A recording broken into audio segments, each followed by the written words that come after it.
Oi, gente. Continuamos aqui no Conisli, 7ª edição, aqui no Museu da Imagem e do Som. E eu vou falar aqui com o Juca. Quem é o Juca? O Juca. E o Pitanga. E o Pitanga. Então, Juca e o Pitanga. Fala vocês. Mais bacana. Se apresentem, por favor. Bom, eu sou Pitanga, eu vulgo Rodrigo, do Grupo de Software Livre da Poly. Certo. O Juca também é de lá. E nós somos desenvolvedores da LibreDWG. Bom, se apresenta aí. Tá, eu sou o Juca, também do Grupo de Estudos de Software Livre lá da Poly, que é um grupo de estudos que a gente começou faz uns 6, 7 meses, 9 meses. Tá quase nascendo, é isso? E porque a gente já participava bastante, conversava bastante entre a gente, como amigos, assim, do tema de software livre. Organizava algumas caravanas pro FIS, a gente fazia junto lá na Poly. Só que a gente achava que a gente precisava formalizar um grupo mesmo. Então, na hora que a gente começou a se encontrar semanalmente, toda quinta-feira a gente começou a fazer reunião, começaram a aparecer mais pessoas para participar também, e o grupo cresceu. Ah, que Então, bacana. eu acho que isso foi uma coisa boa de ter feito um grupo. E deu resultados também de desenvolvimento de software. Essa biblioteca LibreDWG a gente começou a desenvolver como resultado de um projeto desse grupo. Tá, então deixa eu tentar levar de uma maneira mais tranquila para ser compreendido. Então, vocês estão desenvolvendo uma biblioteca chamada LibreDWG. Uma biblioteca de software é um conjunto de funções que vão servir para outros programas utilizar, mais ou menos isso. Exato. LibreDWG, que é para poder traduzir, converter, ler e gravar o formato DWG. Está correto isso? Que é o formato de arquivo dos programas que é usado pelo programa AutoCAD, que é um software proprietário Da Autodesk. muito utilizado em CAD. E a gente estava mapeando quais são os softwares livres de CAD existentes. E esse foi o primeiro Tem projeto. muito software livre de CAD? Tem bastante. Assim, porque isso tudo surgiu do contexto em que o nosso grupo foi criado, né? Nosso grupo foi criado dentro de uma organização lá na Poly que chama Escritório Piloto, Certo. que é um projeto, é um laboratório de projetos de extensão. E lá, a maioria dos projetos envolve em algum ponto engenharia civil ou arquitetura e tem que usar CAD. E lá dentro a gente se propôs a usar software livre, né? Certo. E o grande problema era o CAD, então a gente falou, bom, então a gente faz. Se não tem, a gente faz. Se não tem, a gente faz. E a gente começou a levantar quais eram os softwares livres para CAD que existiam. KiCad. O KiCad, o FreeCAD, a gente levantou uma lista enorme. O BRL-CAD do Exército Americano, que é livre também, né? Ele tem uns 20 anos, vai fazer uns 5 que ele é livre. Esses 3 foram os principais, né? Tem outros também, mas que não serviram muito para os Tem mais de 10, né? Tem uns 20, assim, mas a maioria eram projetos, assim, às vezes o cara fazia um projeto para aprender, mas os mais maduros eram esses, né? O KiCad, o BRL-CAD e o FreeCAD. A gente fez uma tabela. A gente fez uma tabela de recursos, suporte a arquitetura 64 bits, suporte a 3D ou 2D. 3D ou 2D, suporte a DXF, que é outro formato também. E uma coisa que nenhum tinha era suporte a DWG. Nenhum tinha, assim.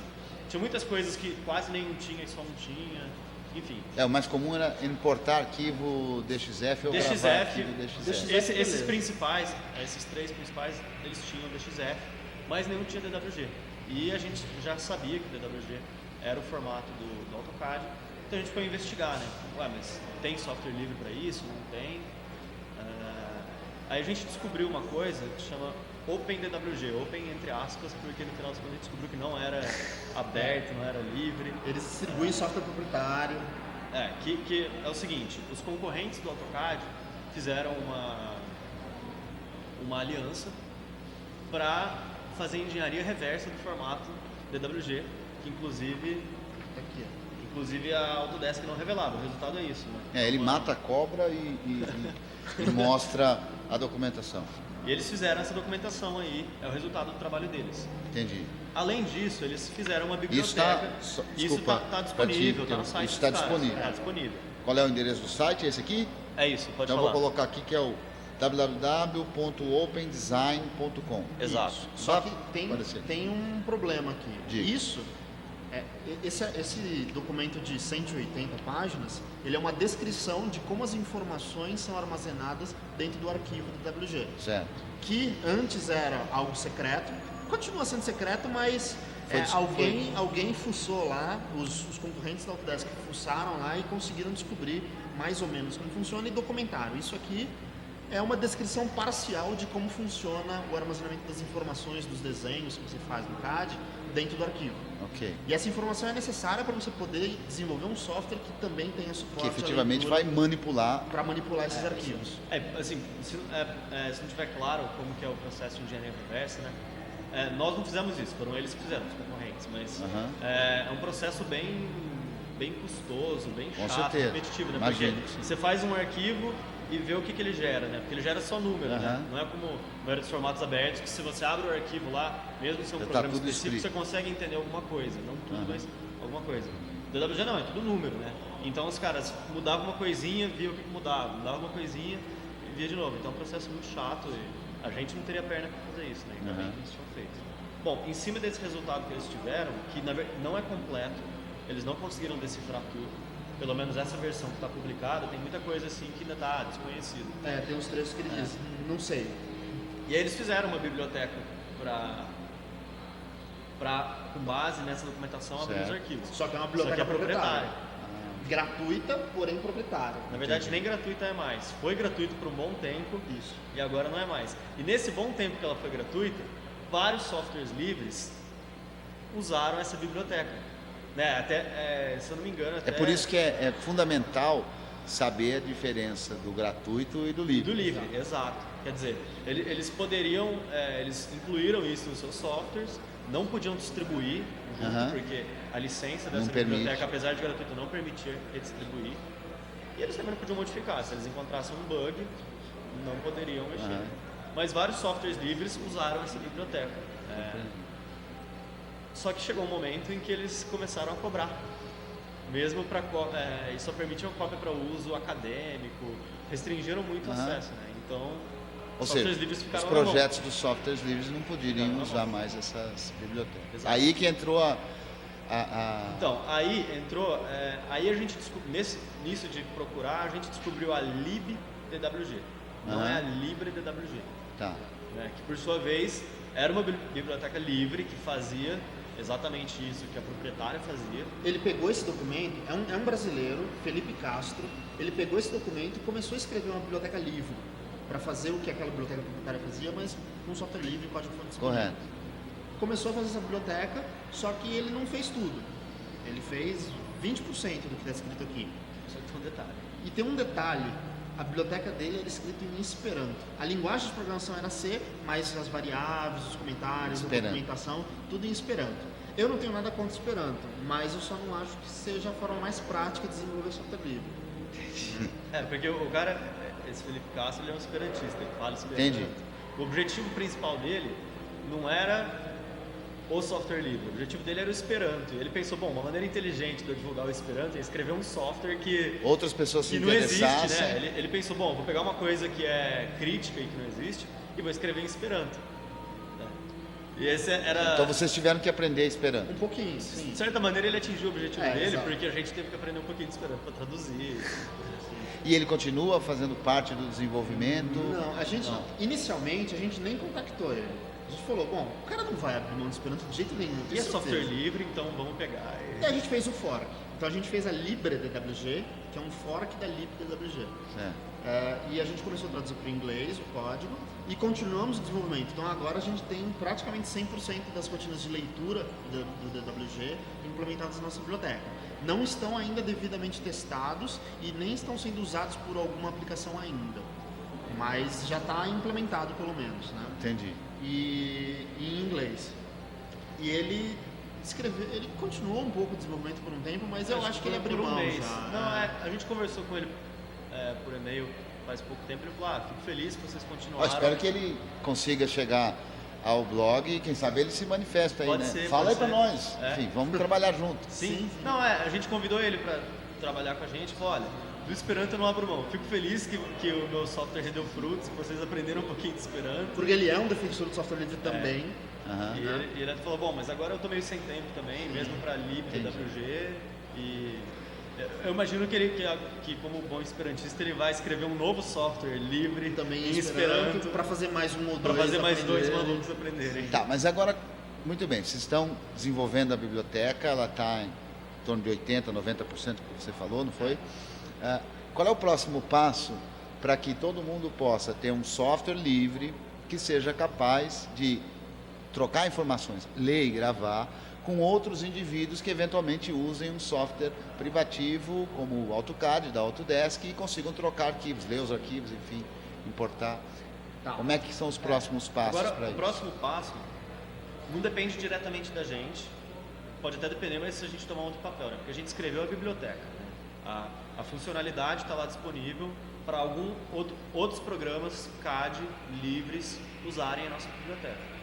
Então depende que os desenvolvedores de outros programas incorporem o nosso código, ou que até mesmo a gente trabalhe Faça essa em incorporação. outros programas para fazer com que eles usem a nossa biblioteca. Então, mas ainda não há esse contato? Já há esse contato? Mais ou menos. Sim, a gente já está em contato FreeCAD. com o FreeCAD, eles tinham interesse em usar a nossa biblioteca, mas deu um problema de incompatibilidade de licenças, então talvez por enquanto não dê. O QCAD é uma coisa complicada, né? Porque ele é um software livre, mas Mas não tem um a versão modelo, mais atual dele, ele não tem um modelo de desenvolvimento aberto. Então, a versão mais atual dele é proprietária, fechada. Quando lança uma versão nova, a empresa que é responsável pelo QCAD Libera o código antigo.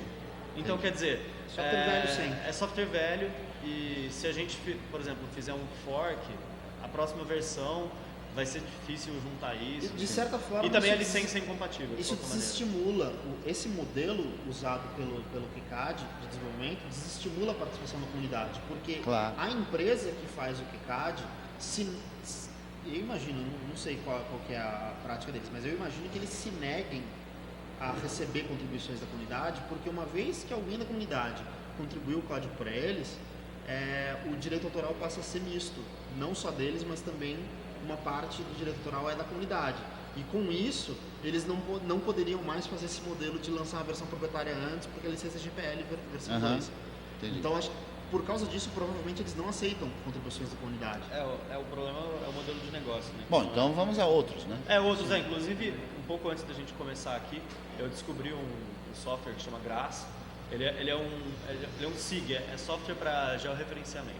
Certo, Né? Não é exatamente um CAD, mas eles se conversam. entendi. E inclusive eu descobri esse software porque um professor lá da Poli contatou a gente, falou que estava usando esse tipo de software, queria usar software livre e tinha um problema com o DWG, né?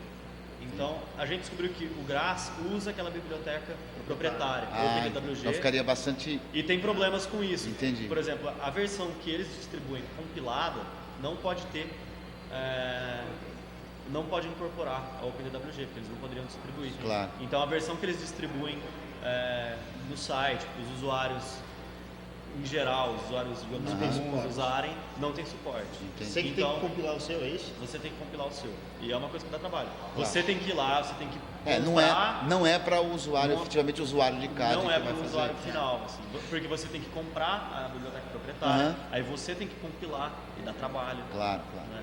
não Então é. a gente espera que, e eles já têm um módulo que faz a conversa entre a OpenDWG e o software deles. Então a gente, Entendi. pelo que eu olhei rapidinho agora, foi 10 minutos antes de a gente começar aqui, Aham. pelo que eu vi, dá pra gente modificar esse módulo para que ele passe a usar a nossa biblioteca livre. Ah, que bom. Então acho que isso, pelo menos no momento, é a maior esperança de a gente ter um software usando né? a nossa biblioteca. Bom, para o nosso pessoal aqui que estiver interessado em ter mais informação, colaborar, que site que eles deveriam visitar? Na verdade, a gente nem falou, né? O nosso projeto recentemente foi aceito como parte do projeto GNU. Oh, isso é importantíssimo. Porque, inclusive, criar um software livre para abrir o DWG é uma prioridade Da Software Foundation. Software Foundation. Eles têm uma lista de prioridades. Né? Aham. E a gente também descobriu, a gente não viu antes que era uma prioridade, a gente identificou a prioridade e aí a gente viu que era uma prioridade comum. Né? Então, eles Bom, convidaram a então gente parabéns, quer dizer, fazer parte do projeto GNU, tendo um software desenvolvido por vocês dentro do projeto GNU, isso é sensacional. Sim, né? sim. A gente ficou muito feliz com a notícia quando a FSF oficialmente aceitou o nosso projeto. E por conta disso, agora a gente está hospedado no site do projeto GNU. Quer dizer, então quem quiser obter mais informação, basta acessar o www. gnu.org/software/libredwg. Ok, vai estar saindo escrito aqui para o pessoal. Muito obrigado pela participação de vocês aqui no nosso videoblog. Espero que o projeto de vocês vá para frente mesmo, que o pessoal também colabore, que eu acho que todo mundo se beneficia disso aí.